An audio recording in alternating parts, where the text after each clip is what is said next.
Hello students, Amitabh sir here. आज इस video में हम लोग पढ़ेंगे about business environment which is a chapter from business studies and ISC वालों के लिए ये कॉमर्स का एक चैप्टर है। बहुत इंपॉर्टेंट चैप्टर है और कंसेप्चुअल चैप्टर है।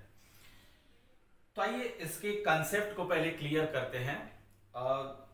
सी we all know what business is all about and we also know कि what are the basic ingredients we require to start a business, whether the business is small, whether the business is large. So what are the basic ingredients we require to start a business? The first thing we need is capital. The second thing we need is raw material, and to process that raw material into finished goods we need labor, and at last we have to sell that finished goods, and for that we require a good base of our customers. So what are the basic ingredients? I just tell you about: capital, labor, raw material and customer. And just think about it. These all ingredients lie outside the boundary of your business.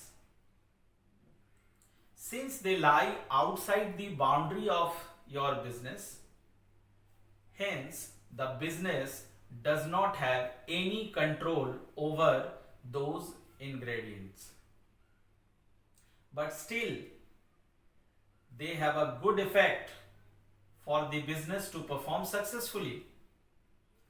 बहुत ध्यान से समझना। देखो, ये capital है, labour है, raw material है, customers है। ये बिजनेस, ये जितने भी चीज है, ये बिजनेस के बाउंड्री के बाहर रहता है। ये बिजनेस के अंदर का चीज नहीं है। इनको अगर हमें कलेक्ट करना है तो हमें बाउंड्री के बाहर जाना पड़ेगा।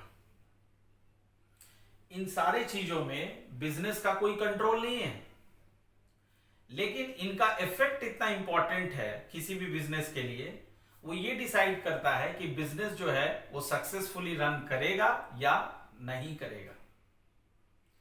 तो ऐसे मैंने तो आपको यहां पे ऐसी 4 चीजें बताई, लेकिन इनके अलावे भी कुछ और भी ऐसी चीजें होती हैं जो बिजनेस के कंट्रोल के बाहर होता है, but they affect the business immensely. तो आइए देखते हैं कि ऐसा और क्या क्या चीज है। सबसे पहले तो आप देखो, ये कैपिटल जो है, from where we get capital? From financial institutions, let us say bank. दूसरा है कंज्यूमर्स, कस्टमर्स। तीसरा है man power, that is labour, we get it from society. Then you have natural resources, that is raw materials. Then government. Government plays a very vital role for the successful running of a business. ये हमेशा constant basis पे policies, rules like taxation policies वगैरह change करते रहता है, और business को भी काफी डायनेमिक होना पड़ता है। उस बिजनेस के पास भी एडेप्टेबिलिटी होना चाहिए इन रूल्स को फटाफट एडेप्ट करने का, नहीं तो बिजनेस जो है सोसाइटी के साथ चल नहीं पाएगा। फिर देखो कॉम्पिटिटर्स। तो ये कई सारे चीज है जो बिजनेस के बाउंड्री के बाहर है और बिजनेस के कंट्रोल के बाहर है, लेकिन इनका इफेक्ट जो है इतना ज्यादा है जिससे ये डिसाइड होता है कि बिजनेस सक्सेसफुली रन करेगा या नहीं करेगा। तो इन सारी चीजों को collectively we call business environment. और उसको डिफाइन कैसे किया गया, ध्यान से देखो।